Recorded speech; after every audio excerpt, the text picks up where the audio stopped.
let's jump right into something that's going to completely flip how you look at difficulty. Seriously, we're talking about taking those exact things we naturally want to avoid and literally using them to engineer our future success.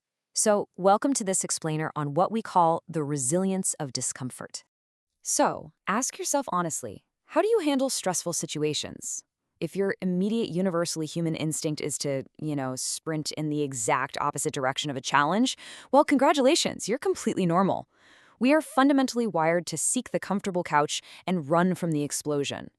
But what if that survival instinct is actually sabotaging our future peace of mind? Let's take a second to reevaluate that flight response. Now, there's actually a complete roadmap for personal growth hidden in one incredibly simple yet powerful sentence. Facing challenging situations helps you stretch yourself and be prepared for stressful events in the future. It's absolutely brilliant in its brevity. Instead of just throwing out some tired cliche like tough it out, it breaks down the actual internal mechanics of why leaning into difficulty right now pays off so hugely later.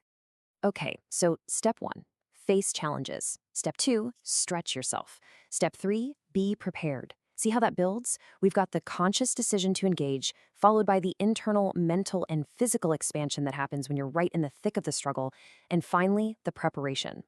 That bold action you take in step 1 creates the expansion in step 2, which, you guessed it, guarantees the resilience in step 3. And we can actually define this entire concept of the resilience of discomfort as the methodology of intentionally using challenging situations to stretch oneself and create preparedness for future stressful events. It's not just a catchy phrase, it's an active framework. You aren't just passively surviving whatever stress gets thrown your way. No, you are actively harvesting it. You're taking the incredibly difficult moments of today and using them as the raw iron to forge your armor for tomorrow. Let's zoom in on phase 1, facing uncomfortable situations. It's a blunt, uncompromising directive, isn't it? Just think about the sheer energy required to actually pull that off. It means completely overriding your nervous system.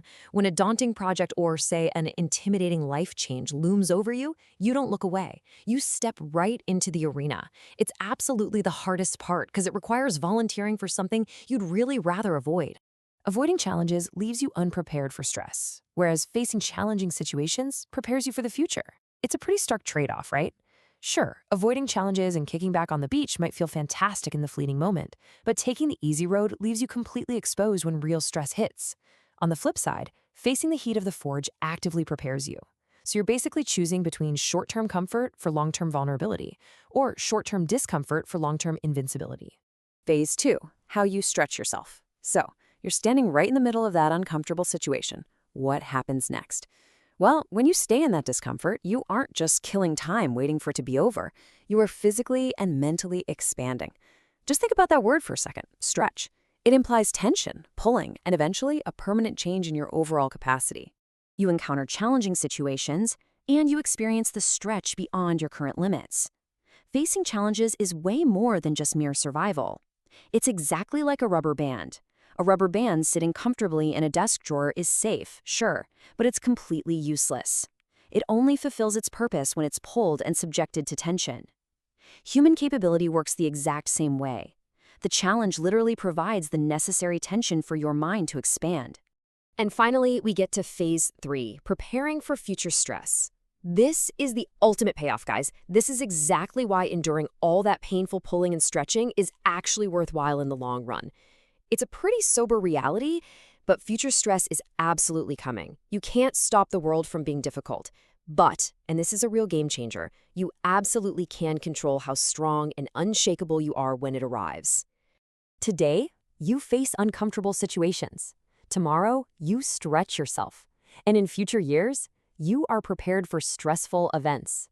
Your actions today directly engineer your reality for the future. Today, you face the discomfort. Tomorrow, you realize you've stretched way beyond who you used to be. And down the road, when a massive, unavoidable crisis hits, you are ready. The stress doesn't break you because you've already stretched your capacity to handle the whole shebang. So what challenging situation will you face today to prepare for tomorrow? Having unpacked the actual mechanics of resilience in this explainer, I really want to leave you with that vital thought to act on. If comfort today means extreme vulnerability tomorrow, what is one small, highly uncomfortable thing you can courageously step into right now? Find your stretch, face it head on, and start building that armor. Thanks so much for joining me for this explainer, and I'll catch you next time.